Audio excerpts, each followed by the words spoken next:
Hello, everyone, and welcome to today's video. I am a Grandmaster Kayden Troff here with the ChessSharkz, and excited to do some game analysis today.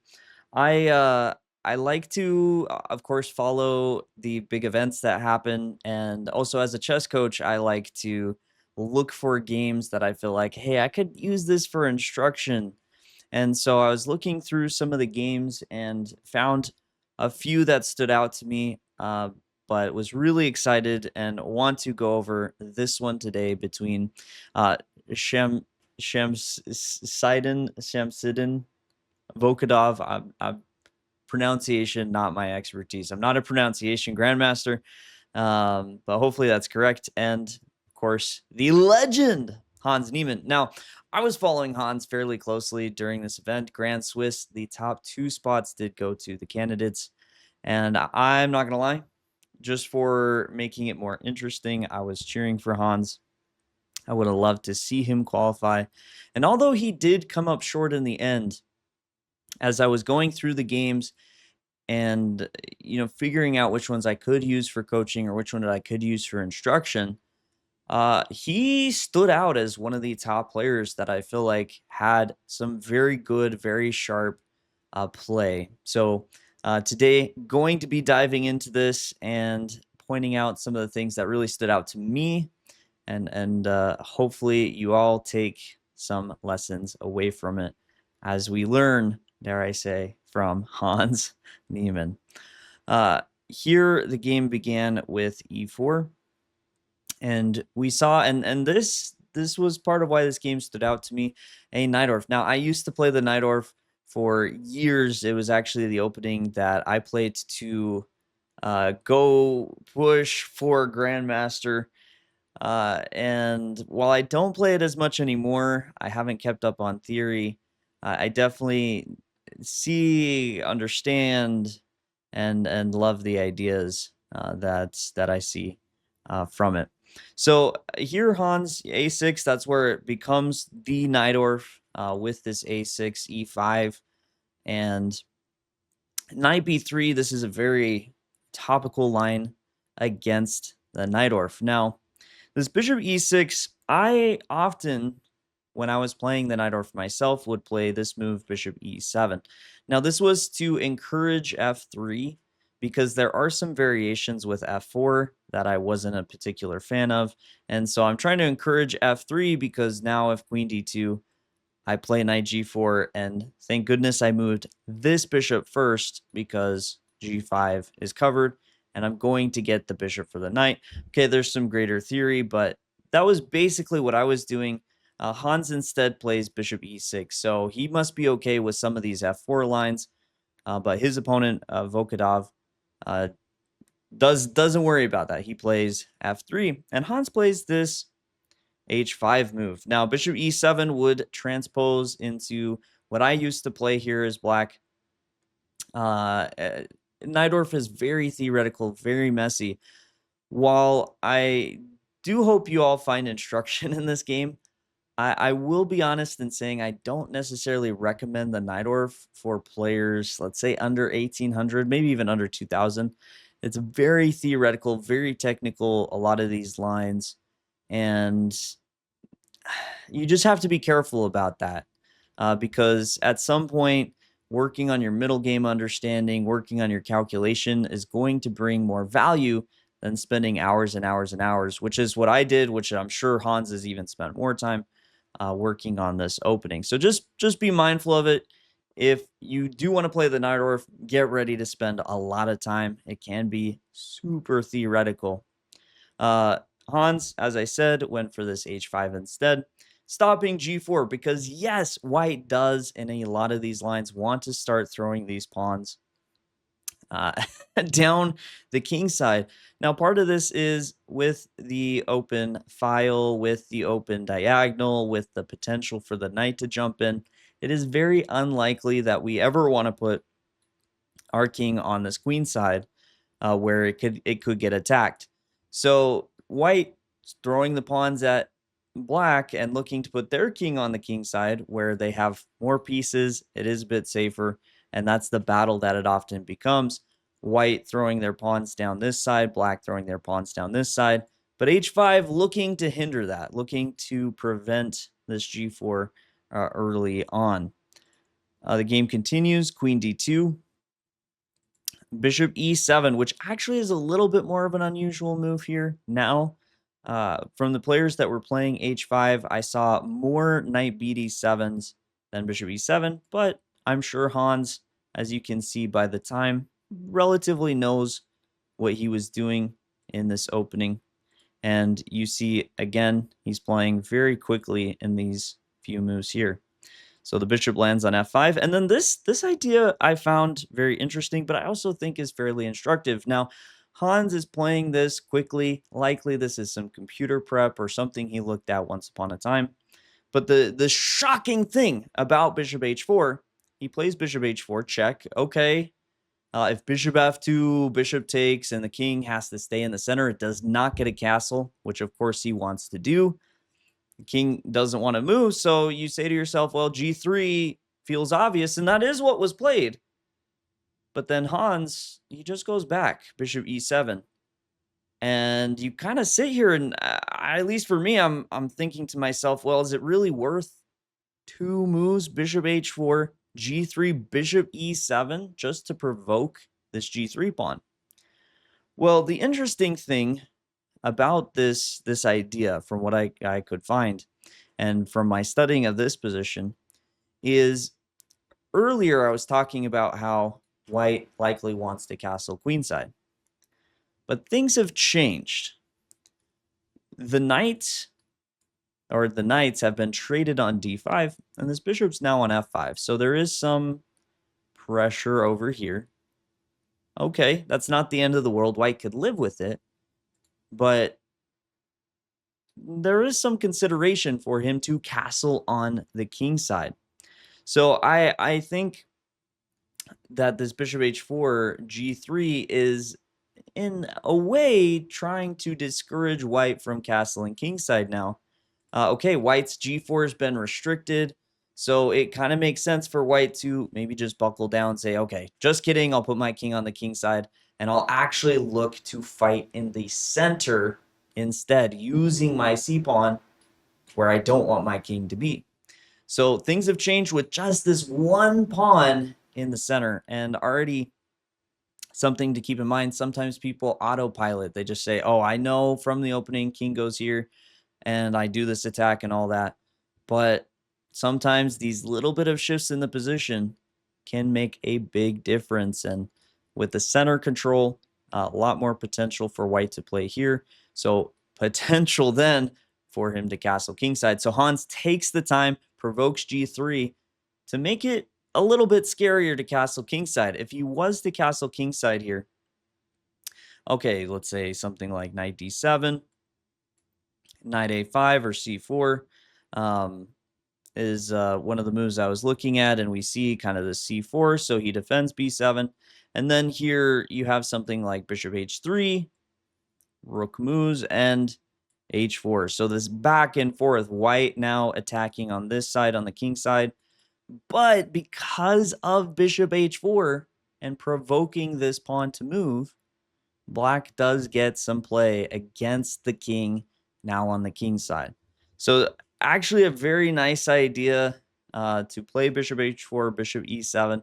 It does feel scary to take 2 moves, but it gives him that hook. If you've heard the term hook before, it's when you get a pawn that's a little bit easier to attack.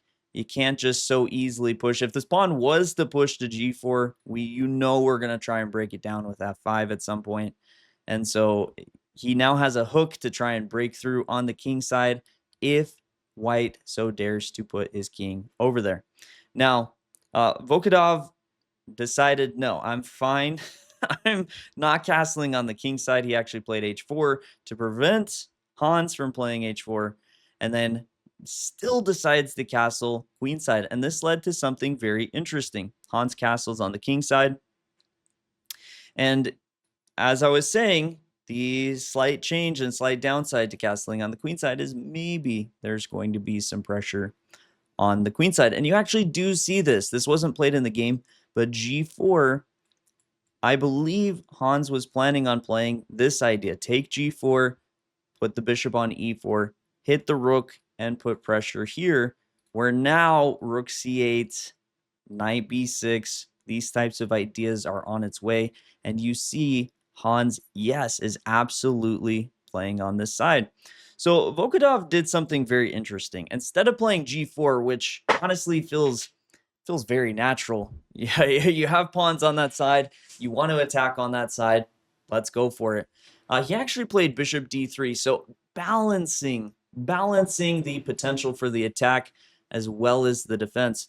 If he tried to play bishop d3 after the bishop lands on e4, then he does have to be careful about this d5 pawn, which will now be hanging if the bishop goes to d3 and blocks the defense. So some back and forth. He decides to play bishop d3, kind of this in between an offensive and defensive move. The queen comes to d3. And Hans here plays a very interesting move. In my mind, from everything we've been thinking about, rook c8 feels like the very natural, yes, let me start to develop my pieces. But without that pressure on this diagonal, there are some concerns. If you try to slow play for black, yeah, now g4, h5, g5, all this is going to be happening. And it feels like white's attack is more successful, or going to be more successful than black's attack here. So Hans, he plays f5. Isn't that the wrong side? Isn't what f5? Like, doesn't that just mean a hook? Isn't that just making another hook with g4? Well, not quite, because it comes with a particular follow-up that we see immediately. Volkodov plays g4, and Hans plays e4, fighting back on the very squares that just 2 moves ago, white seemed very, very in control of. This one, when I would use this or try to use this as sort of instruction, like what can we learn? Well, I'm going to point this out. Even though for a lot of this game, since white's over here, it's felt like this is where the attack should be. If you actually think about it, black playing in this sort of center area makes just as much sense as white. And what does that come down to? Well, look at where the pieces are. Black doesn't have this bishop on the light squares anymore, so that attack just doesn't make as much sense, but he does have these pieces in kind of this central area. Now, of course, we could maneuver the knight to b6. We could try to kick this knight off of b3 and put our queen on a5 or something like that. Like, we could work on maneuvering, but because Hans's pieces are here, which actually is even one more piece than currently what Volkodov has in the center, he has the ability to fight back there. This is something that when people are planning or they're looking to plan, I'll talk to them and I'll tell my students, hey, where are your pieces? Now, we can maneuver. Maneuvering is a part of chess, but really pay attention. Where are your pieces? Where are your opponent's pieces? What direction are they pointing? Because that can be a really good sign of, okay, maybe I can do something because the pieces are there. Pieces are power and able to really support, really able to attack when they are together. So he plays f5, g4, and the fight for the center begins. Now, outside of maybe just trying to shut down white's play, for example, if f takes e4, something like f takes g4 could be on the table just to completely shut down white's attack. But there's also this knight e5 annoyance. So Volkodov just drops the queen back. He says, I'm not dealing with that. He actually just leaves all this tension, which feels crazy. And Hans continues to leave it. Knight e5. Now, I would also point this out. This is a very good thing to keep in mind. Don't rush with captures. Keeping the tension, making your opponent be the one to decide has some value in it. where you kind of maintain your flexibility and try to push your opponent to be the one to commit. Now, of course, if we can commit and we can just win material right away, like why are we not committing? But there is a certain level of patience amongst turmoil that top players have that is just so incredible, and I think we all can definitely learn from. So knight jumps in, and finally the tension is broken with g takes f5. Now this was given as an inaccurate move, and it's for one move specifically that Hans actually didn't play. But here, knight takes f3. Now because knight takes f3, what the computer would have preferred instead of g takes f4 is for Volkodov again to leave the tension and play knight d4, ready to actually trade on f3 if knight takes f3 happened. He did not play it. Now, both players could have been relying on this move or worried about this move. Hans not playing knight takes f3 because of queen b4. Volkodov not worried about knight takes f3 because of queen b4. And admittedly, this position, as it turns into, so the queen does fork these pawns. Black should take on f5 and then just play queen d7. I will say, as I looked at this position, and I do know the computer prefers this for black, I didn't find it to be that easy. Of course, when the computer says it, it's like, yeah, makes sense. But black's position does look very open. Just a few trades like knight d4, trade this knight that's covering so many squares. The bishop's going to land on d4. The rooks are, at least one rook's going to the g file. I kind of get it. This looks a little bit scary. Not mentioning that there's also this queen takes b7 move that I'm not even bringing up because the computer didn't recommend it here. So I don't think this is as easy when it comes to these captures, these back and forths, and the position opening up. It can be very hard to make this decision, and I understand why Hans decided to go for what probably felt like the more solid e takes f3. Now, one thing that I do slightly feel like Hans underestimated, and the kind of one mistake we would say he made in this game actually does have to do with this knight on d4. Now, when I see this knight on d4 and I see these pawns, I think that knight absolutely 100% is going to e6. But Volkodov is better than me and was really smart here. And he actually, as we'll see, he leaves this knight on d4 for a good while. And I think the understanding that he felt, and maybe what Hans underestimated, is just how effective this knight is on this square. It is a central square. And this knight also, of course, is very effective. But what I feel like is the difference is, okay, these knights balance out. And then white is looking to kind of play on the dark squares a little bit and maybe has easier access, we would say, with the rooks. The rook going to the g file, the rook going to the f file. So this knight actually staying in the center, covering some of these good squares, taunting him with the potential to jump into e6. I think Hans underestimated a little bit, and the fight does begin. Bishop g5 is played, going for the trade, but mainly trying to get the queen active here. Hans brings his one piece into the game that hasn't been for most of this. Queen f4, just trying to solidify as well as putting pressure on the pawn.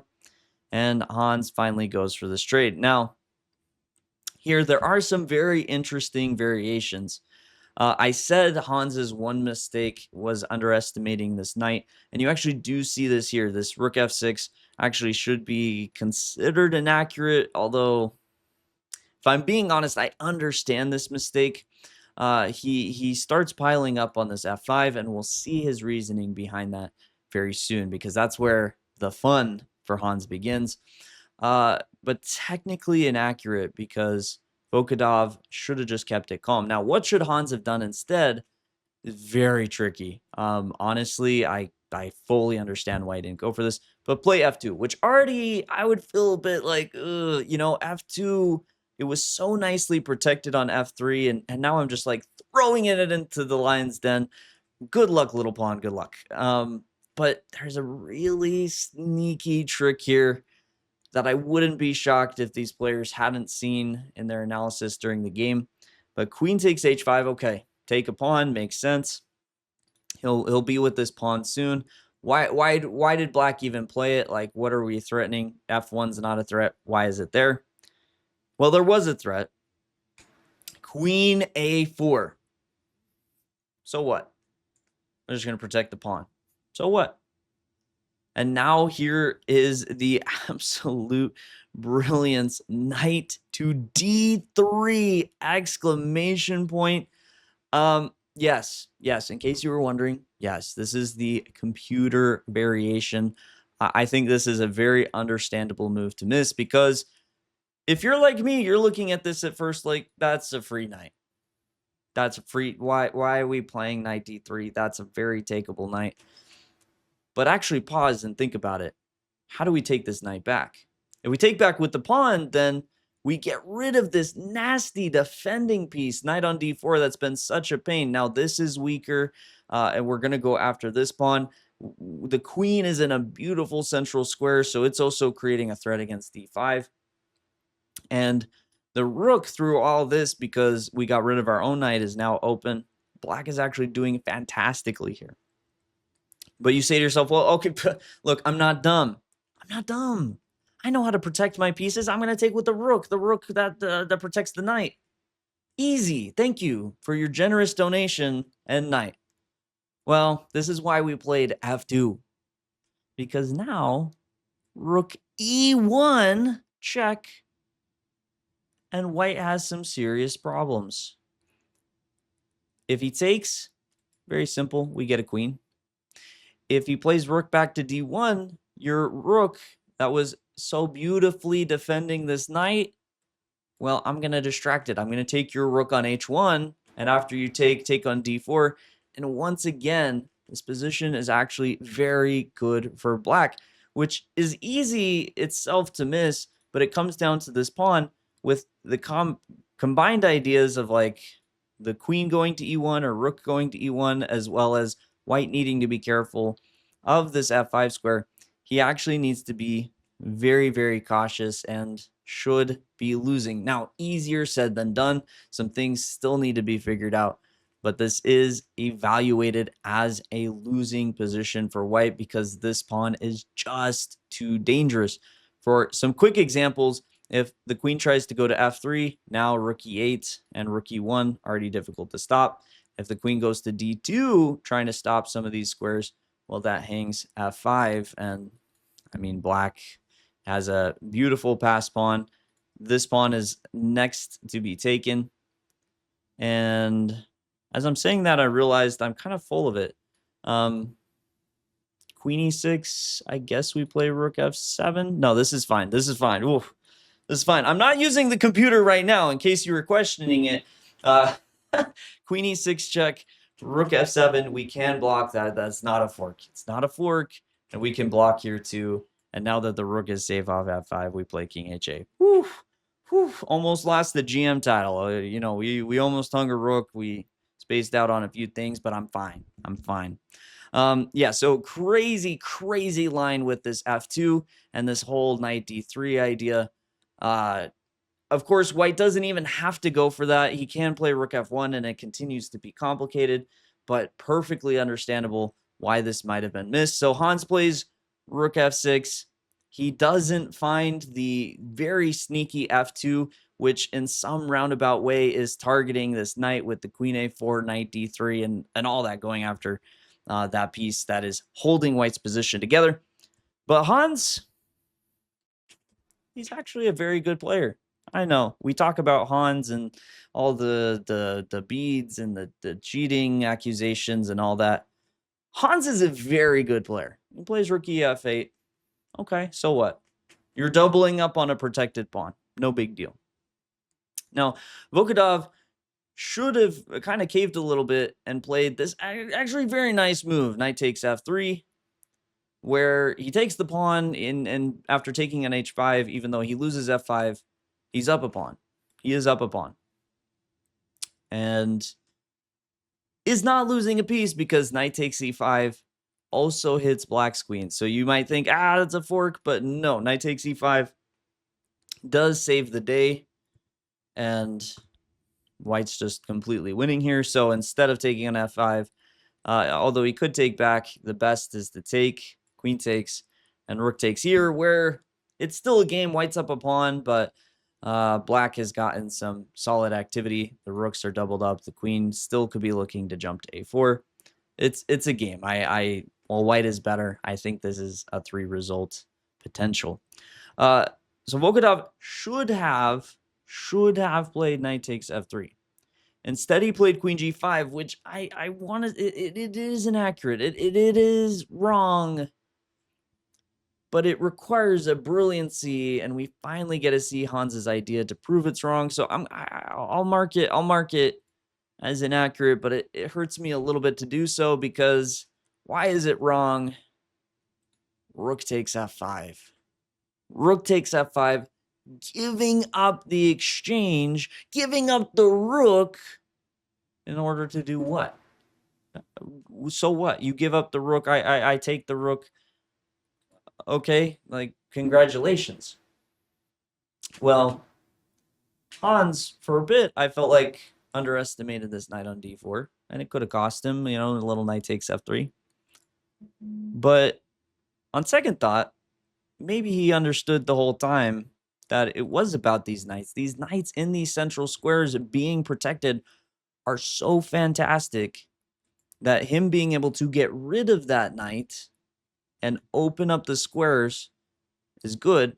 But secondly, not just open up the squares, but open up the now very good support of this pass pawn on f3. A good lesson in the potential of exchange sacrifices, but also on the power of a passed pawn, even in the middle game. Now we get to see, after all of this, the absolute fantastic results of it. Queen a4. We saw this in that other line before. Good, quick lesson. When you are focused on one side of the board, don't forget about the other side of the board. Queen a4 gives him a very nice tempo against this pawn, and the queen operates on the entirety of the board. Even though it's on the queen side, it is operating in the queen side, the center, and the king side. And, well, devastation starts to happen. The knight jumping into g4, this pawn not going anywhere. It's not even about the rook. It's not about the rook. The rook was nice, but go ahead, trade the rook. I'll put my queen here, and then this knight's jumping into h2 and e3. And he doesn't even want it. He thinks the queen is too powerful on f3, but okay. Hans opening up the queen, looking for g2. Volkov tries to defend against it, and can you see how Hans finished the game here? Can you see how this game ends? Give you a second. That's right. It ends with queen takes h1. Queen takes h1, giving up the queen. He gives up the exchange. He gives up the queen for a rook. And it all comes down to the pass pawn and this knight doing absolutely fantastic things. Okay, let's throw the rook a little bit of credit. It is very much a part of this. And Volkov actually resigned here, understanding what was coming next. Rook takes h1, f1 queen. Okay, you cannot leave with black with the queen, so take. But now the king is completely stuck on the back rank thanks to the queen and pawns. So he would be forced to give up his queen. And, well, I mean, he's just... You don't even get to have a pawn for the piece. He throws in this check. He's going to take on d5. I understand why he called it. It's also worth noting, by the end of the game, you can see it here. Hans had time, just absolute fire. He had the time advantage. He has the win. He had the positional exchange sacrifice. He sacks the queen.